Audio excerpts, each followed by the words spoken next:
Homens inteligentes frequentemente preferem a solidão, e não é por arrogância, desconfiança ou desprezo pelos outros.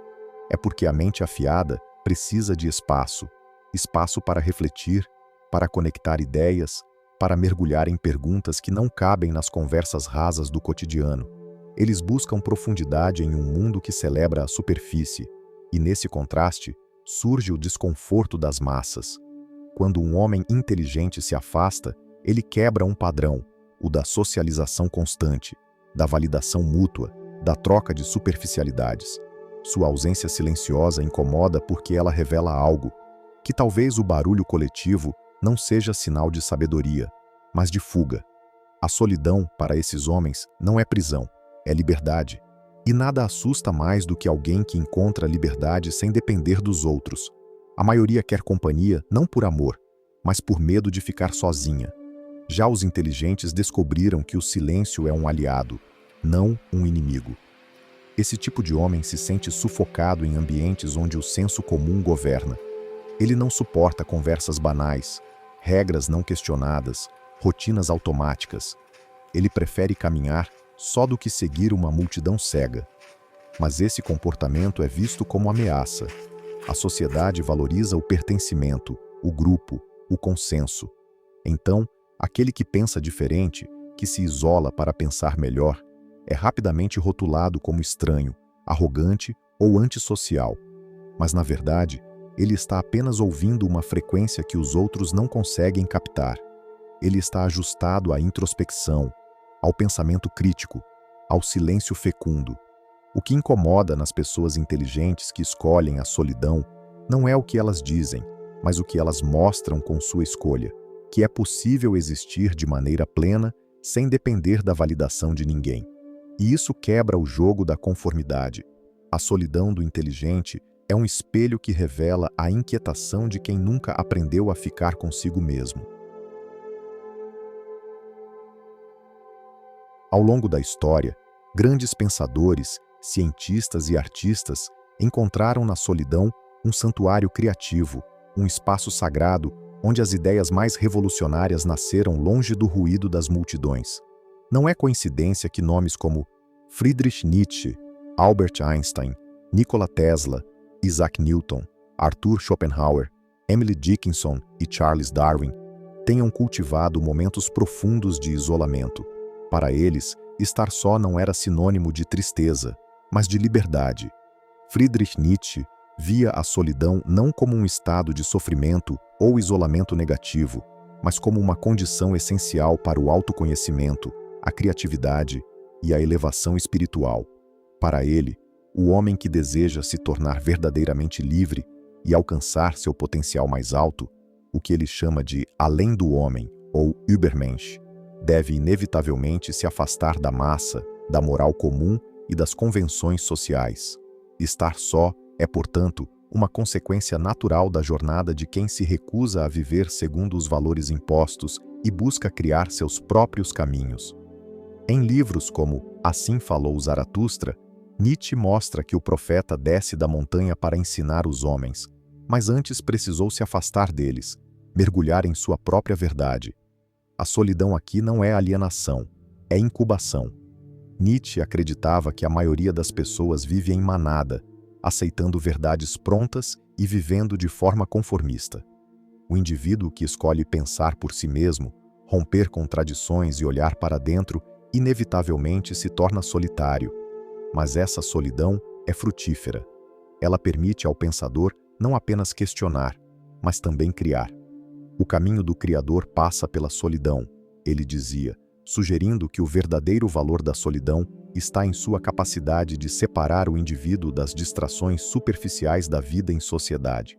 Somente em silêncio e isolamento se pode ouvir a própria voz interior, aquela que, segundo Nietzsche, carrega a verdade mais profunda sobre quem somos e o que podemos nos tornar. Estar só, para ele, é como estar em contato com a essência da existência. No entanto, essa solidão nietzschiana é árdua. Ela exige coragem para enfrentar o vazio e o medo da insignificância. O homem comum busca o barulho das multidões para escapar do confronto com sua própria alma. Já o homem superior enfrenta a escuridão interna, abraça o silêncio e emerge dele com uma visão renovada da vida. Nietzsche não romantizava esse processo. Ele sabia que é doloroso e, por vezes, enlouquecedor, mas também acreditava que é necessário. A solidão, em sua filosofia, é o laboratório do espírito forte, aquele que não precisa de aprovação, que não teme a rejeição e que consegue criar valor mesmo onde antes havia apenas o caos. Torna-te quem tu és, escreveu ele, mas tornar-se quem se é implica, inevitavelmente, ficar só.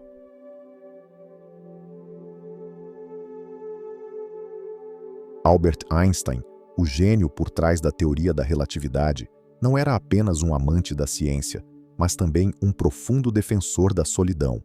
Sim, por mais curioso que pareça, o homem que revolucionou a física moderna acreditava que estar só era uma das chaves para sua criatividade.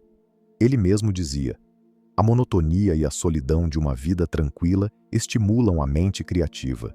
Em vez de evitar o silêncio, Einstein o procurava. Preferia caminhar sozinho, pensar sozinho, até mesmo velejar sozinho. Para ele, era nesse espaço de isolamento que as grandes ideias surgiam. E não estamos falando de isolamento por arrogância ou misantropia. Estamos falando de um hábito consciente, quase ritualístico, de se afastar do ruído do mundo para mergulhar nas profundezas da própria mente. Enquanto muitos fogem da solidão por medo de encarar a si mesmos, Einstein a abraçava como uma fonte inesgotável de inspiração e reflexão. Ele sabia que as ideias verdadeiramente originais não nascem no meio da multidão, mas no silêncio do pensamento profundo.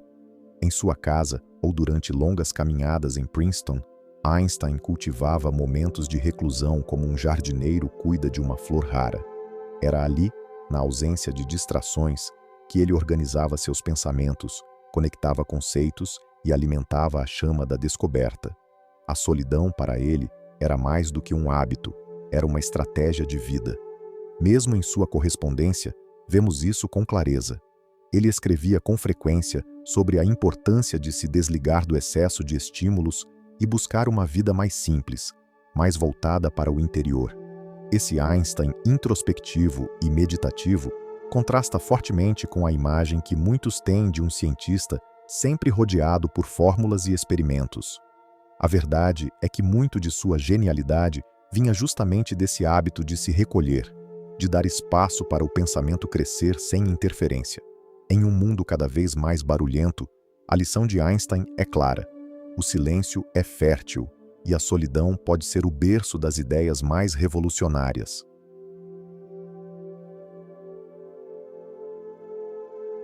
Nikola Tesla dizia que o homem solitário é o mais poderoso, porque ele rompe com a influência das massas e pensa com clareza. Suas invenções, que moldaram o mundo moderno, nasceram de longas jornadas de reflexão silenciosa, muitas vezes em completo afastamento social. Isaac Newton, durante a peste de 1665, retirou-se para o campo e, nesse período de isolamento, formulou as leis da gravitação universal, um feito que mudaria a ciência para sempre. A solidão não o paralisou. Pelo contrário, foi o solo onde sua genialidade floresceu. Um pensador que influenciou muito as ideias de Friedrich Nietzsche foi Arthur Schopenhauer. O filósofo do pessimismo defendia que o homem superior se reconhece pela sua inclinação à solidão. Ele via a convivência constante como um obstáculo ao pensamento profundo, pois acreditava que as massas estavam presas à mediocridade e ao imediatismo. Emily Dickinson, uma das maiores poetisas da literatura americana, viveu quase reclusa em sua casa, trocando a agitação do mundo por uma produção poética que atravessaria gerações. Para ela, o isolamento não era uma barreira, mas uma lente que ampliava a sensibilidade. Charles Darwin passou anos afastado de círculos sociais enquanto desenvolvia sua teoria da evolução. Ele precisava de silêncio, de observação contínua, de tempo sem interrupções para perceber o que ninguém havia notado. Todos eles, em algum momento, escolheram a solidão não como recuo, mas como ferramenta. E o mais interessante, suas maiores contribuições para a humanidade não surgiram em festas ou debates acalorados, mas em quartos silenciosos, bibliotecas, bosques tranquilos e laboratórios solitários. A solidão, para esses gênios, era o ponto de partida da transformação.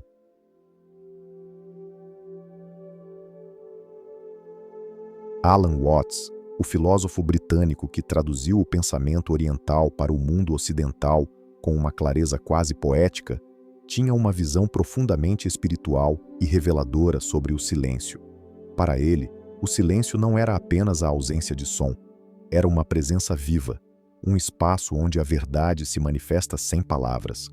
Watts dizia que o silêncio é o fundo de tudo o que existe, o pano de fundo onde todos os sons, pensamentos e movimentos acontecem. É no silêncio que a vida revela sua natureza mais pura, mais autêntica.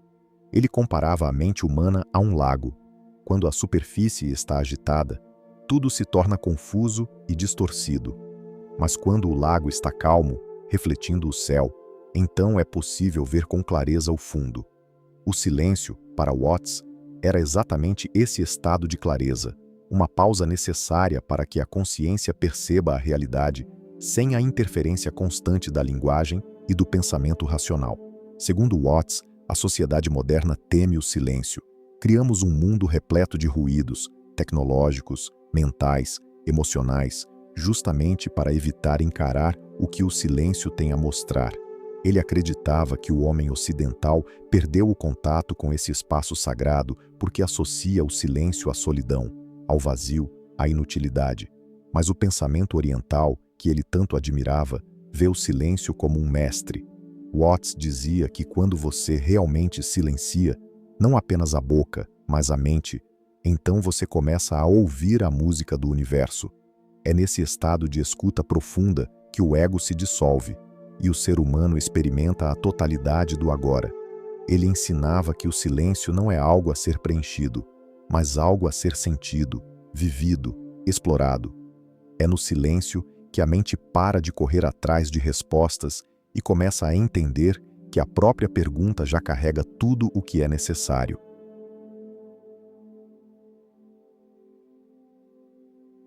É fundamental entender que existe uma linha tênue, mas clara, entre a solidão escolhida e o isolamento que consome. Ficar só pode ser um ato de coragem e lucidez, quando a solidão é usada como ferramenta de autoconhecimento, reflexão e criação. Nesse estado, a pessoa se afasta do mundo não para fugir dele, mas para enxergá-lo melhor. É quando ela se desliga das vozes externas para ouvir, finalmente, a própria voz interior. Grandes pesquisadores, místicos, filósofos e artistas buscaram essa solidão voluntária como uma forma de mergulhar fundo em si mesmos ou em suas ideias. É uma solidão ativa, consciente, que nutre e transforma. Nesse estado, o silêncio é fértil e o tempo se transforma em um aliado poderoso para a descoberta. Mas quando a solidão se torna uma prisão, quando o silêncio vira ruído interno e a desconexão vira dor, então entramos em um território perigoso, o da depressão. E é aqui que o alerta se torna necessário. Diferente da solidão criativa, o isolamento depressivo não nasce de uma escolha, mas de uma sensação de vazio.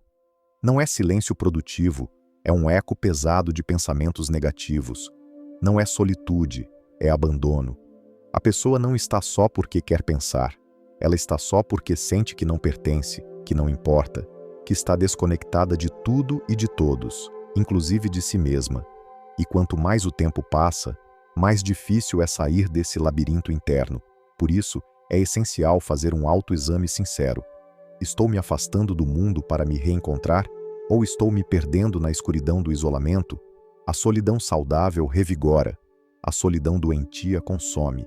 É necessário saber quando buscar o silêncio e quando pedir ajuda. O perigo está em romantizar a solidão quando ela já se transformou em sofrimento. Reconhecer isso não é fraqueza, é um ato de sabedoria e coragem. E ninguém precisa enfrentar esse tipo de solidão sozinho. Existem caminhos, pessoas e profissionais dispostos a ajudar. Escolher estar só pode ser um sinal de força, mas permanecer isolado por dor é um pedido de socorro disfarçado, e ele precisa ser ouvido.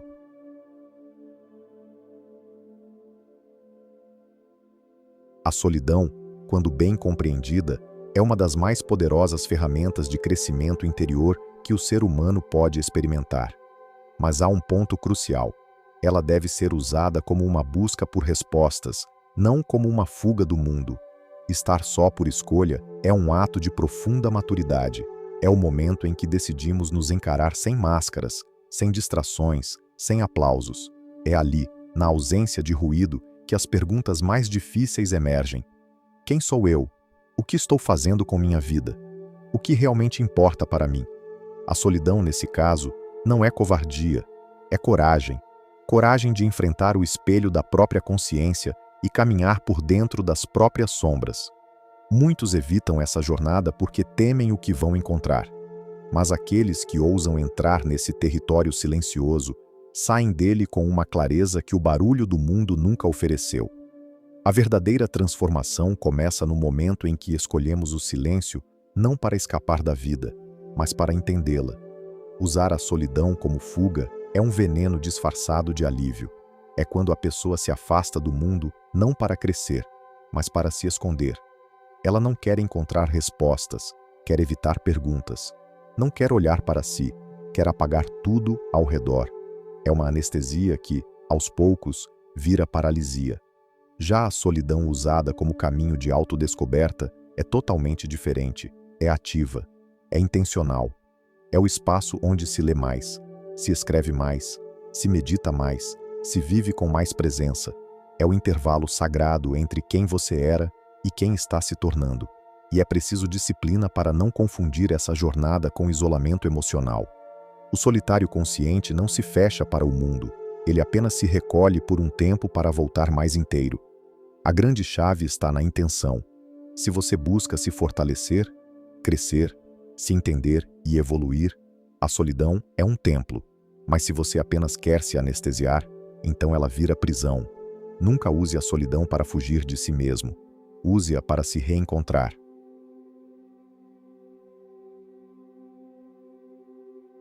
Chegamos ao fim dessa reflexão, mas este é apenas o começo de uma longa jornada rumo ao autoconhecimento. O labirinto mental é um espaço para quem busca o crescimento pessoal, quer encontrar sua verdadeira essência e se libertar das limitações impostas pela sociedade. Se você está pronto para essa jornada, seja bem-vindo. Para ajudar nossa comunidade a crescer, se inscreve no canal, curta, compartilhe e ative as notificações para receber mais vídeos como este. Vamos fazer essa comunidade ainda maior. Até a próxima!